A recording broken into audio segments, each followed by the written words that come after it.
इधर से चलो सर, मैं कैसे आती हूँ? मेरे भी तो नहीं सर, आप प्लीज मैं आपके पैर पकड़ती हूँ।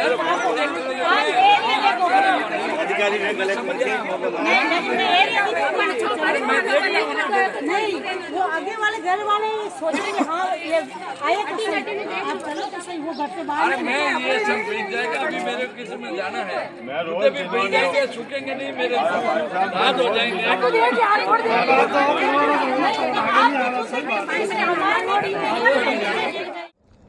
ये एक रमेश खमराना है, कोई टीचर है बांगड़ स्कूल में, पता नहीं कहाँ। उस रमेश खमराना मेरे नाम से कोई वीडियो वायरल कर रहा है, और वो रमेश खमराना गवर्नमेंट सर्वेंट है। इसलिए मैं कलेक्टर साहब से भी कहूँगा, और जहाँ पे वो नौकरी करता है उसके हेडमास्टर या प्रिंसिपल साहब को भी कहूँगा कि उसके खिलाफ एक्शन ले। वो नेतागिरी करता है, इस तरह की बात करता है, बकवास करता है, फालतू की बात करता है और फालतू के वीडियो वायरल करता है। तो ऐसे जो अनुशासनहीन है, और सरकारी नौकरी में, उस सरकारी नौकरी वाले को क्या अधिकार है कि वो कुछ भी करता रहेगा? इस तरह के करता थोड़ी है। और ये 30 साल रहे, 5 साल खुद चेयरमैन रहे, फिर वो कुसुम सोनी जी रही, फिर महेंद्र बोरा जी रहे, फिर ये अभी राकेश रहे। तो 6 बार में से तुम्हारे 30 साल के कार्यकाल में 6 बार में से 4 बार बीजेपी के चेयरमैन रहे। तुम खुद चेयरमैन रहे, तुम खुद 5 बार विधायक रहे, और तुम्हारे से कुछ नहीं हुआ। अगर तुम्हारे से कुछ होता तो आज ये पाली की जनता को ये दिन नहीं देखने पड़ते, इस तरह पानी में बैठा नहीं रहना पड़ता। लोग घरों में कैद है, बच्चे स्कूल जा नहीं पा रहे हैं, और तुम नेतागिरी करते हो। और तुम नेतागिरी करके अपने चिल्ला चाटियों को मेरे विरुद्ध पड़ ये ऐसे वीडियो वायरल करने के लिए उनको उकसाते हो। तुम कितना ही उकसाओ, मैं जनता के दिल में राज कर रहा हूँ, और जनता के दिल में राज करता हूँ। इसलिए 9 चुनाव लड़के भी मैंने तुमको हराया है, 9 चुनाव लड़ने के बावजूद भी तुमको हराया। इसलिए तुम अपनी सीमा में रहो, सीमा में रहोगे तो सुखी रहोगे। नहीं तो अगर मैंने तुम्हारे वीडियो वायरल कर दिया और मैंने तुम्हारे पीछे मेरे साथियों को लगा दिया तो तुम मुंह दिखाने लायक नहीं रहोगे। छोड़ो। ये मैं आज सुबह वहाँ गया था, अपना महालक्ष्मी गार्डन और अपना क्या नाम बोलते हैं उसको, सुंदर नगर और वो परशनाथ कॉलोनी ने, बजरंग नगर ने, उस एरिया में गया था सुबह। तो वो कोई महिला थी, वो बेचारी बहुत पीड़ित थी, उसका घर चारों तरफ से पानी से घिरा हुआ था। तो वो मुझे कह रही थी कि भाई साहब मेरे उधर चलो। और मैंने कहा मेरे को कहीं जाना है। वो प्रदीप इंगड़ की, पिंटू इंगड़ की जन्मतिथि थी आज। तो मैंने उनसे कहा, मैं चले जाऊंगा, मेरे सब ये भीग जाएंगे तो क्या फ़ायदा, और मेरे दांत वाद हो जाएंगे ये करे। तो ऐसे वायरल, ऐसे वीडियो, कोई भी बात हो, ऐसे ये इन लोगों की यही फितरत है। इन लोगों की यही है। इनका जो बॉस है वो चंदा मामा, वो चंदा उगा के अपनी पुड़ियाँ बांटते रहता है, कुछ न कुछ दवाइयाँ बांटते रहता है। सारी ज़िंदगी 25 साल तो MLA और 5 साल चेयरमैन, और उसके बावजूद आज पाली की ये हालत है कि चारों तरफ से पाली के लोग पानी में डूबे पड़े।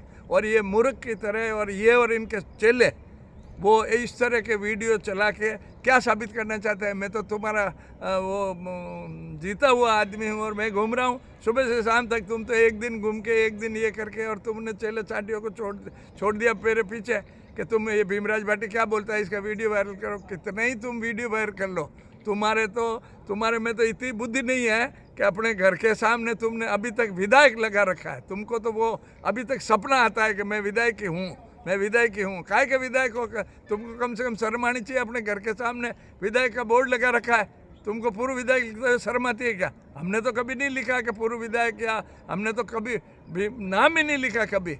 और अब मैं विधायक हूँ तो तुम्हारी छाती पे मैं जीत के आया हूँ। पब्लिक ने मुझे जिताया है, और पब्लिक ने मुझे सेवा करने के लिए जीता है। तुमने भूमाफियाओं के साथ मिल के यहाँ प्लॉट काट दिए, जो नदी नाले थे या जो बाड़े खाड़े थे उनके ऊपर मंदिर बनवा दिए। वो तालाब के ओटे की पाल थी, वहाँ तुमने GSS बना दिया, वहाँ तुमने किसी के कहने से वो मंदिर बनवा दिया, वहाँ तुमने किसी के कहने से सामुदायिक भवन बना दिया। तो ये तुम्हारा धंधा है क्या? तुमने तुम्हारे चेले चांटियों को प्लॉट काट के पकड़ा दिए वहाँ उस तालाब के ओटे के ऊपर। तो तुमको शर्म आनी चाहिए। और तुम इस तरह भीमराज भाटी क्या बिगाड़ लोगे? भीमराज भाटी को तो जनता ने जिताया है और जिता के मैंने साबित किया है। तुम 5 साल में कभी विधानसभा में कुछ नहीं बोल सके, तुमने कुछ नहीं भला किया। और उसके बावजूद मैं तो 25 दिन में 30 दिन विधानसभा चली, उस 30 दिन में मैंने साबित कर दिया अलग अलग लोगों की अलग अलग कम्युनिटी की अलग अलग समस्याओं के बारे में विधानसभा में जोर से मैंने इनकी पाली की जनता की आवाज़ को बुलंद किया। और तुम तो नींद लेते रहे, गुटखे खाते रहे, और तुम अभी मेरे से टकराने की बात करते हो या मेरे खिलाफ दुष्प्रचार करवाते हो अपने चेले चाटियों से। वो हिम्मत हो तो आ जाओ मैदान में। क्या पुड़िया बांट दोगे? एक दिन पुड़िया बांट दी, पुड़िया बांट के क्या तुम इतने दिन पुड़िया ही बांट रहे थे ने, कंबल ही बांट रहे थे ने, दूध ही बांट रहे थे ने? क्या हुआ तुम्हारा? पब्लिक को उल्लू बना के तुम 5 बार जीत गए, वो हमारी कांग्रेस की फूट की वजह से तुम जीत गए। और तुम अब क्या ज़िंदगी में कभी सपना भी मत देखना कि मैं कुछ बन भी पाऊँगा। वार्ड मेंबर नहीं बनने दूंगा मैं तुमको, याद रखना। और ये चंदा मामा वाली राजनीति खत्म हो गई। तुमने फैक्ट्री वालों को बहुत लूटा है। मुझे फैक्ट्री वाले मिलते हैं, वो रोज़ मेरे को कहते हैं कि भाई साहब आपने तो कभी चंदा नहीं मांगा, और ये मेरे से हम लोगों से 4-4 बार मांग के चंदा लेता था। तुमने इलेक्शन ख़त्म होने के बाद इन फैक्ट्री वालों से पैसा मंगा कर लिया है। ये फैक्ट्री वाले यहाँ मौजूद है, और फैक्ट्री वालों ने खुद ने मुझे कहा है कि यार आपने तो कभी 9 इलेक्शन लड़े हो, और 9 इलेक्शन में कभी पैसा नहीं मांगा हमसे कभी चंदा नहीं लिया। और ये तो इलेक्शन ख़त्म होने के बाद भी पैसा मंगाते रहा, और 1,50,000 रुपये उसको देते थे तो ये मुंह पे फेंक देता था। और इस अभिमान की वजह से ये आ रहा है। अगर ये इतना अभिमान और इतना गरूर नहीं करता तो कभी नहीं हारता।